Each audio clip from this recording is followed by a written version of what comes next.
IVF ಬಗ್ಗೆ ತುಂಬಾ ಜನಕ್ಕೆ ಮಾಹಿತಿ ಇಲ್ಲ, ಇದು ತುಂಬಾ ಅನ್ಯಾಚುರಲ್ ಅಂತ ಅನ್ಕೊಂಡಿದ್ದಾರೆ ಮ್ಯಾಮ್. ನೀವ್ ಏನ್ ಹೇಳಕ್ ಇಷ್ಟಪಡ್ತೀರಾ ಅಂತ ಅವ್ರಿಗೆ?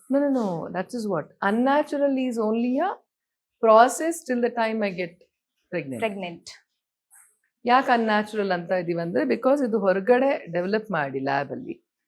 It is not lab created ಅಲ್ಲ, ಹ್ಯೂಮನ್ ಇದನ್ನೇ ತಗೊಳ್ತಾ ಇರೋದು, ಅಂಡಾಣುಗಳನ್ನ, ವೀರ್ಯಾಣು ಮತ್ತೆ ಇದನ್ನೆಲ್ಲ ತಗೊಂಡು it is developed outside till the time it gross as embryo, ಒಂದು ಭ್ರೂಣ ಆಗ್ಲಿ ತನಕ. ಅದನ್ನ ನನ್ನಲ್ಲಿ ಇನ್ಸಿಮಿನೇಟ್ ಮಾಡೋದು, ಅದು ಮಾತ್ರ ಕೃತಕ. ಆ ಪ್ರಾಸೆಸ್ ಮಾತ್ರ ಕೃತಕ.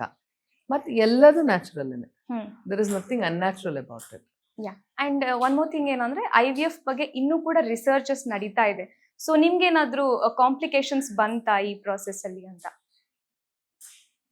ನನ್ಗೇನು ಕಾಂಪ್ಲಿಕೇಶನ್ ಬರಲ್ಲ. ಕಾಂಪ್ಲಿಕೇಶನ್ ರಿಸರ್ಚ್ ಮಾಡೋರವ್ರಿಗಿರತ್ತೇನೋ ಅನ್ಸುತ್ತೆ. ಓಕೆ, ಈಗಿನ ಕಾಲದಲ್ಲಿ ಒಂದ್ ಮಗುನ ಕ್ಯಾರಿ ಮಾಡೋದೇ ಎಷ್ಟೋ ಹೆಣ್ಮಕ್ಳಿಗೆ ಕಷ್ಟ ಅನ್ಸುತ್ತೆ. ಸೊ ನಿಮ್ ಟ್ವಿನ್ ಬೇಬೀಸ್ ಇದೆ, ಸೊ ಏನಾದ್ರೂ ಅನ್ಈಸಿ ಅನ್ಸ್ತಾ ಇದೆಯಾ? ಇಲ್ಲ, ಸದ್ಯಕ್ಕೇನು ಇಲ್ಲ. ಹೇಳಿದಾರಾದ್ರೆ ನಿಮ್ಗೆ ಸ್ಕ್ಯಾನಿಂಗ್ ಯಾರು ಮಾಡಿದಲ್ಲ ಡಾಕ್ಟರ್, ಅವರು ಹೇಳಿದ್ರು, ಓಹೋ let us start, you have to you had it ಅಂತ ಹೇಳಿದಾರೆ ಅವರು.